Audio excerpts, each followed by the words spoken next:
It's time for this week's episode of Brandon Sports Talk, featuring in-depth interviews from those who are trending in the world of athletics.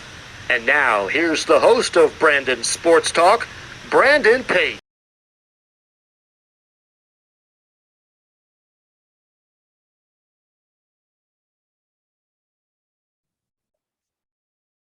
Welcome back to Brandon Sports Talk. In today's episode, I have the privilege to interview the Sporting Kansas City assistant athletic trainer, Eric Schwartz. How are you doing today?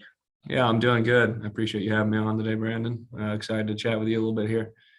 Thank you.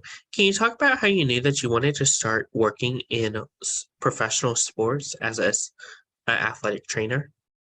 Yeah, I think, just going through college, was always an athlete and enjoyed obviously competition. Professional sports is the highest level of competition that we have, and specifically in the MLS is the highest level of soccer. And, I'm a competitor, and I wanted to help a team basically win championships. And however I'm doing that, whether, it's in the medical side or the performance side, I just want to be a piece of that with the team.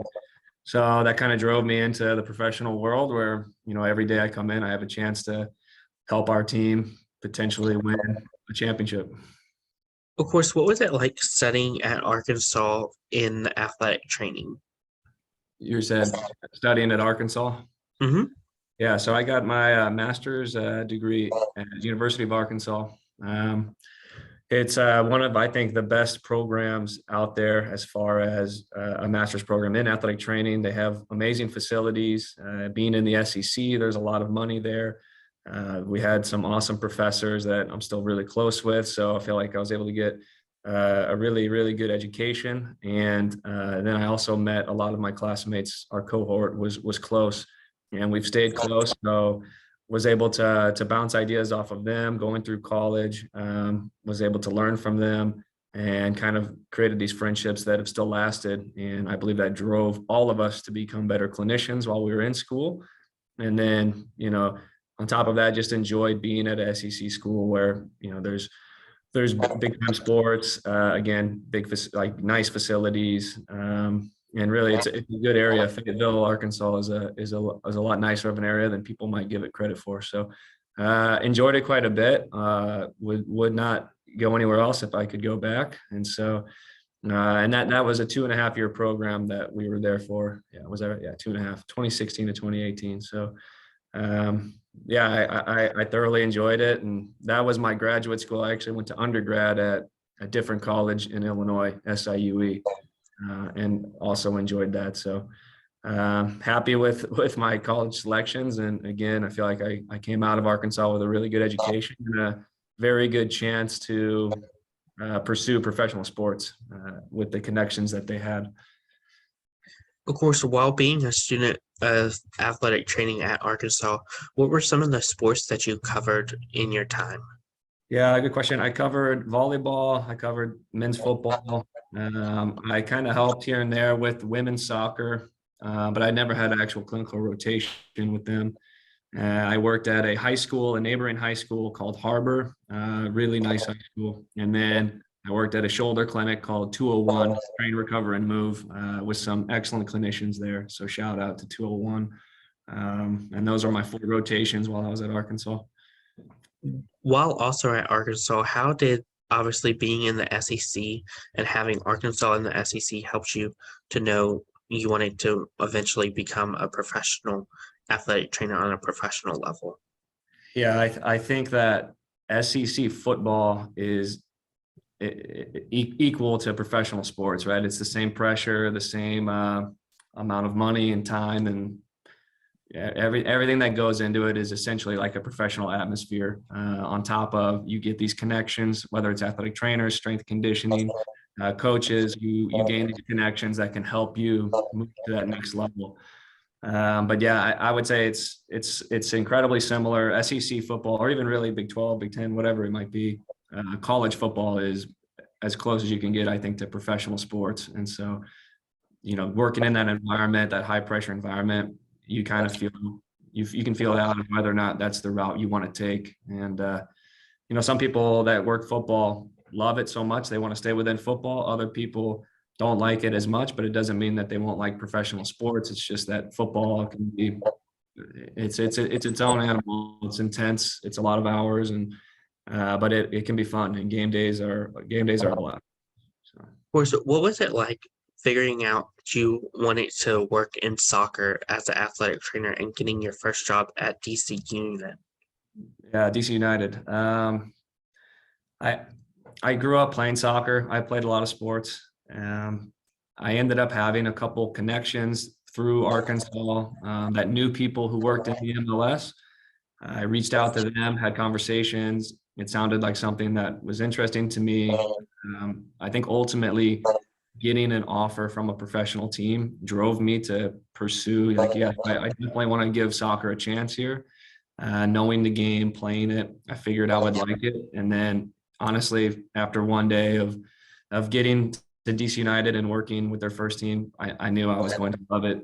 Just the culture of it, the players, the coaches, they make you feel welcome right away. And not every sport does that. And then the first game too. If you've never been to a professional soccer game, I encourage you or anyone to go, because it's just a different atmosphere. It's something that I think most people would enjoy that don't expect to like soccer, because of just the fans are rowdy. It's high energy. The ball's always moving, play doesn't really stop. So all those things combined, kind of drove me into the professional soccer realm, and I've loved it ever since. How is it like, obviously, getting promoted to become the head athletic trainer with the DC? Yeah, so I got promoted as head athletic trainer of their academy. This is going to, I guess, take a bit of understanding the system. So when I first got to DC United, I was basically a fellow, and I worked with their first team, the top team that most people would see on TV. I worked for them for about 8 months as a fellow, which is, it's not necessarily part-time. It's just not a full-time with benefits paying job.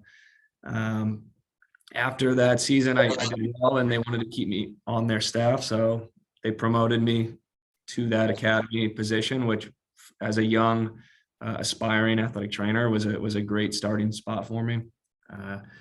But that essentially is, there's three levels of professional soccer. You have the academy, which is kids ages 12 to 19 that are playing and trying to develop and become professionals. You have a second team, which is the USL, now the MLS Next Pro. That's like your second division. And then you have your top team, your first team. So it was great for me to obviously get that experience with their top team, to be promoted into that academy role. And then, after a year with the academy, I was then promoted again back up to the first team. But it was exciting. I came into DC United at an exciting time, because Wayne Rooney came over as a player. They went on a good run. We made it to the playoffs. So it was a good experience, and it obviously helped push my career in the right direction from the start. Of course, what was it like leaving the DC unit to go to the Sporting Kansas? So I worked for DC United through 2020, and then after 2020 reached out and was interviewed by Sporting Kansas City. So it's essentially was the same role, I guess. I was an assistant athletic trainer with DC United. This was an assistant athletic trainer role at Sporting. I'm from the St. Louis area. I'm from the Midwest.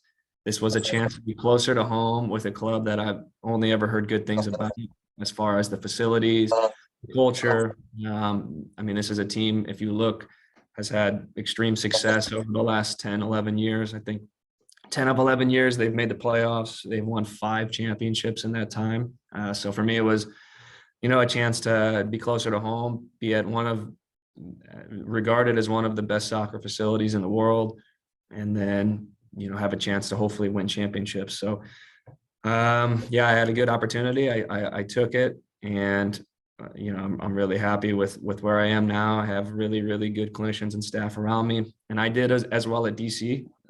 Again, it was just kind of a chance for something new, a chance where I thought I could continue to develop as a clinician. And, I have to believe that I was right because I'm here. I am enjoying it. I'm continually getting better. And yeah, I just hoping to help this team again win another championship. And there's ups and downs on all sports, and that's how it is. How's that like, obviously, as you said, being more closer to home and obviously growing up knowing about the sport in Kansas? Yeah, it's kind of been a dream. I'll be honest. My family's been able to come visit a lot. I have a lot of friends that are able to visit now. You just feel a lot more connected with people you've grown up with, a team that you grew up with, appreciating. You kind of feel like, I'm not from Kansas City, so I'm not necessarily a hometown kid, but you do feel a bit like, all right, this is the hometown team. It was the closest team growing up. And it's cool. It's cool to be a part of something that you grew up watching and enjoying, and now you're engulfed in it and you're trying to help that team become successful or continue to be successful. So for me, it's been a dream, and I've really enjoyed it. And a lot of my friends and family who've been able to come up have enjoyed it. And I've created, I feel like, a lot of new fans for sporting. But yeah, it's been good. I know that's a drawn out answer, but in short, I've really enjoyed it. What is a typical day in the life as an assistant athletic trainer for sporting? So a typical day, I mean, like you want me to give you like a play-by-play or just some of the stuff that we're doing as far as rehabilitation, evaluation, field coverage? Either one. Either one. I would say I'll just give you a day of the life is, you come in around 7, kind of set up, prepare. You're working with some of the players that maybe have an injury or are just battling something, but they're still playing. And you're just helping prepare those guys to train later that day. You'll have a team breakfast. Then you'll go, you'll have like your taping time, I guess. Taping, wrapping, whatever, blisters, whatever you need to do to get guys ready to train. And then you go out. You'll either go out with the training and make sure obviously no one gets hurt outside, or you stay in and you're working with long-term rehab guys. And then again, once training is over, you're kind of doing the same thing, treatment, maybe recovery for certain guys. And then notes, meeting with your staff, make sure everyone's on the same page, preparation for the next day. And then after that, you usually kind of have the day to do whatever. So a lot of times some of the staff will exercise or bounce ideas off each other. And then you just repeat until obviously you're just preparing for that game day, which is the most important day, is winning those games. Of course, how is it like, obviously, working so close with those professional athletes and making sure that they stay in their top shape and not get seriously injured? Yeah, it's a great question. It's enjoyable, right? To be around professional athletes is always cool. And sometimes you just got to take a step back and appreciate that you get to be in the presence of some of the best, people of their craft playing. Keeping them healthy is a challenge. There's no other way to say it. I mean, these guys play hard. They train every day. They play in games. They're battling other teams. So yeah, it can be difficult, but we have a job to do. And yeah, we'll feel some pressure here and there. But that's part of being in professional sports. You have to be able to find a way to manage that pressure and deal with it. And again, I think a lot of it has to do with good staffing and people who surround you that care as much as you do and work as hard as you do. And that ultimately leads to, department success, which for us is keeping people on the field or getting them back as soon as we can in the best condition that we can. So good question though. As an athletic trainer, what does a typical game day look like on the road versus on home? Yeah, good question. On the road, I would say it's a good question. I mean, you're doing treatments in hotel rooms. Obviously people aren't with their families. So you're not familiar with the stadium. So it's a little bit different. The setup is different. You have to do everything day of. Obviously people's fans are yelling at you. So it's a bit different feel on the road. It's definitely tougher to win. Whereas home, everyone's got their family. You're familiar with your stadium. You can set up whenever you want. So you can go in maybe a little later if you want. It's a little more relaxed. And then obviously you have fans cheering you on, and you're a little more motivated by all of that. But Yeah, I mean, so there's subtle differences. At the end of the day, you're still doing the same things, preparing guys to play at the highest level they can to win that game. But there's little things like we are working out of hotels and you're working out of cases that you just bring in as much as you can versus you have everything available to you that you're used to. And you kind of get that competitive advantage. You're not tired from the travel. You're sleeping at home. You can come in later. You can eat at a restaurant or a lunch that you're used to eating at. So subtle differences, but I think the road can be fun too, just because you're experiencing a new city, maybe new different types of food, whatever that might look like. Of course, how is it like balancing being an athletic trainer for a professional team and having a personal life? It can be tough. Yeah, it can be tough because there's a high demand of your time as far as not only hours of the day, but days of the week. Meaning that a lot of times we're in here 7 days a week and we're working over 8 hours. So it can be very difficult.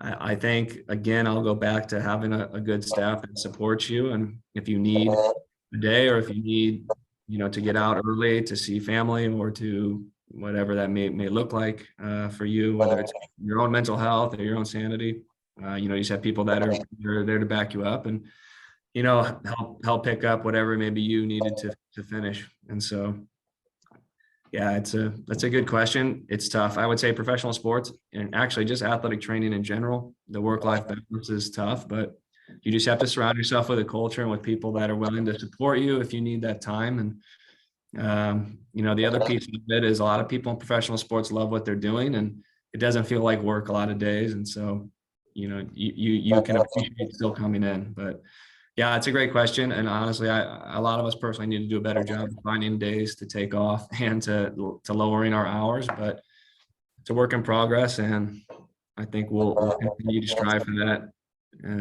as every day passes to get better at that. Another excellent question. What are some of the things that you've learned now being an athletic trainer that you didn't know before going into athletic training?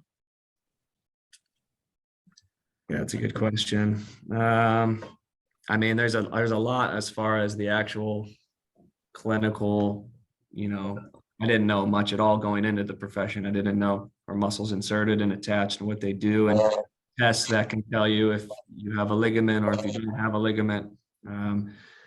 I would say that the biggest thing I've learned, I guess, post-college where I understood the material, just maybe, I guess, how to manage athletes. Because it doesn't, like in school, you learn all the tests and how to find this and how to rehab that and how to rule these things out. But, you never you're never taught how to deal with someone who maybe is on their last year of a contract, who maybe just got hurt, but they want to make sure they can still have a contract the following year and they're negotiating and now they're upset. And so managing athletes from that aspect of things you weren't taught, and that's what I would say I've learned the most, is finding different ways to talk and to manage athletes and recognize what they may be going through in their own personal lives as well. So, but good question. So that might not be the best answer, but it's a good question.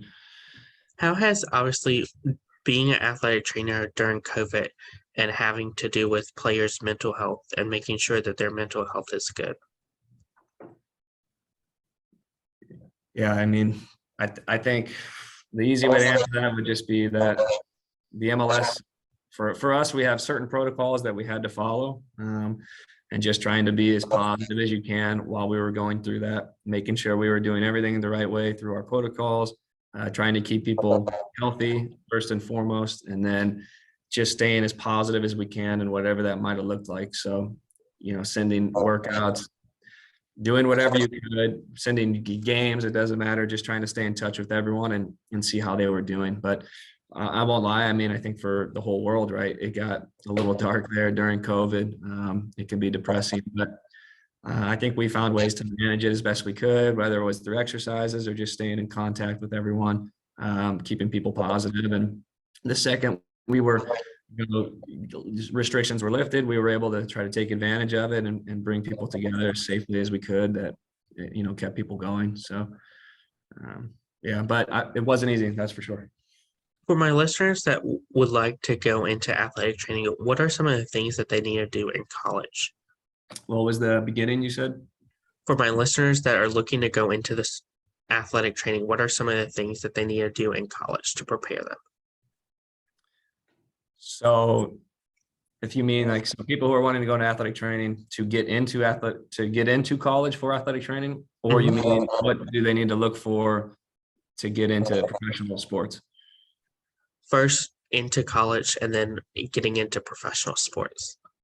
Gotcha. So I think a lot of people know if they want to be athletic trainers, they're typically people who really like sports, like being around sports. A lot of times they've had injuries of their own that they've either rehabilitated or have kind of seen that side of athletic training, sometimes physical therapy.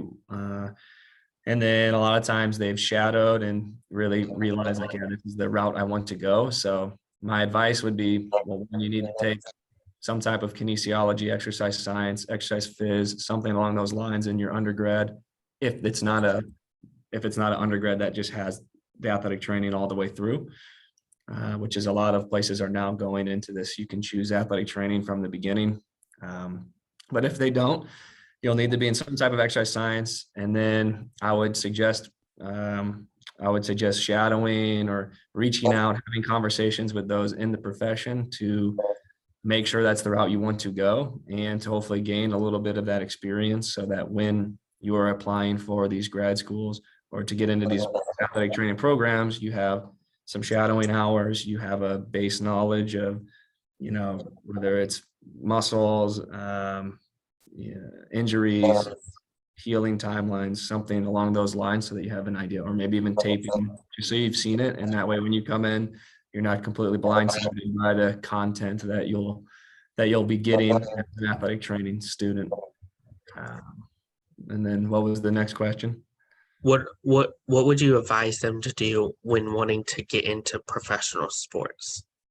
Same thing. I would think utilizing your network, your professors, your friends, family, LinkedIn, Facebook, Twitter, whatever, finding individuals in professional sports and reaching out, trying to, whether it's a internship, a conversation, anything, just trying to get your name out there. On top of obviously being good in your studies and working hard and preparing yourself to be intelligent when you come out of the field. And then, utilizing your network is I think the biggest thing. We've had people come intern with us that have reached out on LinkedIn and obviously in a professional manner. We've asked for their resume, they've had a good interview, and we've brought them on. So don't ever feel like you can't reach out on these social media platforms or try to find an email somehow, because if you do it in a professional manner and it does get read, and a lot of times I believe it does, you have a good chance. In that conversation, maybe you won't get a spot with that organization, but that conversation can help you in the future. Whether it's, hey, I know this person down the road, or hey, I really appreciate this conversation, but we have no openings, but I know this team does. Let me share another contact with you. So you got to get your name out there, feel confident, and try to just reach out, and that would be my biggest advice. So obviously study, intelligence, and then networking and putting yourself out there. And then once you get the opportunity, nail it, right? Whether it's an interview or an internship or a full-time position with an academy, if you're talking soccer, go nail it and show that you want to be there and that you want to progress in your career. What advice would you have people looking to work in professional sports in the athletic training side? Say that again. Advice for people who want to work in professional sports in soccer, you're saying? Yes. I would say the same thing I just said, reiterated that, again, networking just maybe specific to people in soccer. And then I think that if you can get a background in soccer, whether it's a clinical rotation or volunteering your time with something that is soccer related, would obviously help you because you'll understand the game a bit more, maybe the injuries that come with it. So again, networking, and then trying to get some type of rotation that's soccer specific. And if you absolutely cannot, I would say that you should get something a little more lower body focused, so that when you're seeing a lot of these lower body injuries, you have a good idea of, okay, well, I've rehabbed a lot of hamstrings or quads or whatever that might look like, so that when you're interviewing, you have a confidence about you that, yeah, I can take on lower body injuries, and whether that's prevention or getting them back. That's great advice. Where can my listeners find you at on social media along with the Sporting Kansas City? Yeah, I mean, I think that the Sporting Kansas City's Instagram is at Sporting Kansas City. Mine is at Schwartzy12, SCHWARTZY.